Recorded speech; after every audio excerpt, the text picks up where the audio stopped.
Chapter 13. The Bone Orchard. The walk back was quiet.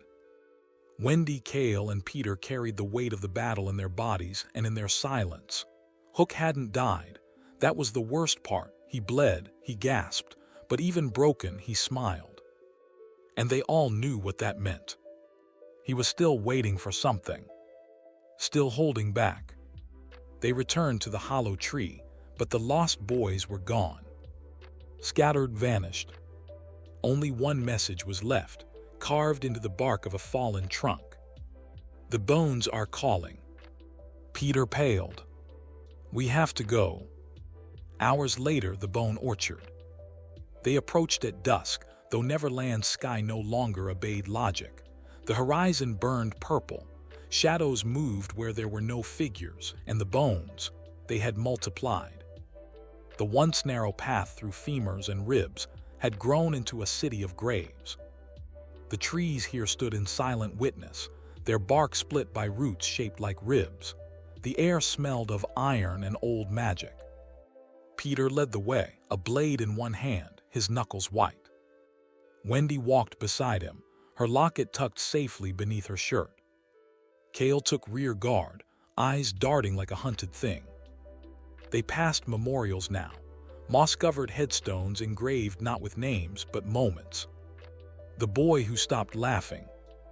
The girl who saw the stars move backward. He who forgot himself. They reached the center of the orchard, where the altar stood. It had changed. The twisted iron slab was now encircled by new totems, spears, bone-carved masks, and glowing stones. Around them, the lost boys stood in a perfect ring, silent, expressionless. Each had a shard of belladonna crystal embedded in their chest. Peter froze. No. Wendy stepped closer. What happened to them? Cale knelt beside one boy, eyes open, lips parted slightly. He's breathing. They all are, Peter said, but they're not in there. A slow clap echoed from the trees, and from the shadows stepped Tinker Bell. She had changed again. Taller now, eyes glowing faint green. Her wings had become jagged, crystalline spines. She floated above the ground like a god carved from spite and stardust. Did you really think Hook was the only one who changed? She asked. Peter stared. Tink. Don't, she hissed. Wendy stepped forward. You brought them here. I freed them, Tinker Bell said, her voice layered with unearthly resonance.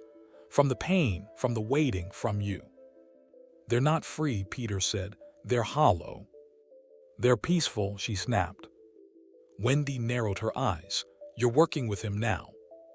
No, Tink said, hovering down to eye level.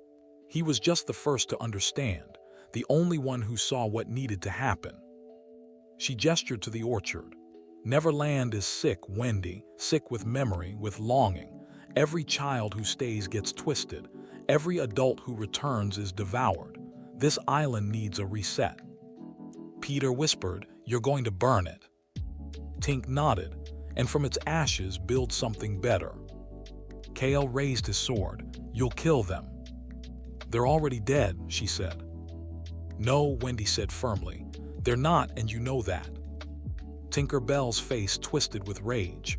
Why do you care? You don't belong here, you never did. Because I do belong, Wendy said. My mother gave her life for this place, not to erase it, to heal it. Tink screamed and the ground cracked. The bone orchard trembled. The altar split open like a maw, and from beneath it, a massive pulse of magic rippled outward, knocking Peter and Cale to the ground. Wendy remained standing. Tinker Bell, she said softly, you loved him. Tink blinked. You still do. No. Yes, Wendy said, and this isn't what she would have wanted. Tinker Bell's breath caught. What she wanted, Tink spat. She abandoned him. She left Peter with me and never came back. I waited for decades. I begged for a piece of him. She had everything. You could still have part of him, Wendy said, stepping closer. Tink's wings faltered. I see you, Wendy whispered. You're not a monster, you're someone who stayed when no one else did. Peter pushed himself to his feet, bleeding from the forehead. Tink, please. Her glow dimmed. And then she screamed. Not in fury. In heartbreak. The crystals in the lost boys' chests cracked, one by one, shattering like glass. Each boy collapsed, gasping, clutching his head as memory poured back in. The altar melted. The wind stopped. And Tinker Bell dropped to the ground. Wendy caught her before she hit the dirt. Tink wept. I'm tired, she whispered. I just wanted him to see me. I see you, Wendy said gently. Peter stepped forward. He knelt beside them. For the first time in this story, he looked small. He took Tinker Bell's hand. I'm sorry, he said. She closed her eyes and vanished. Not in death, in release. A final shimmer of light drifted into the sky and was gone.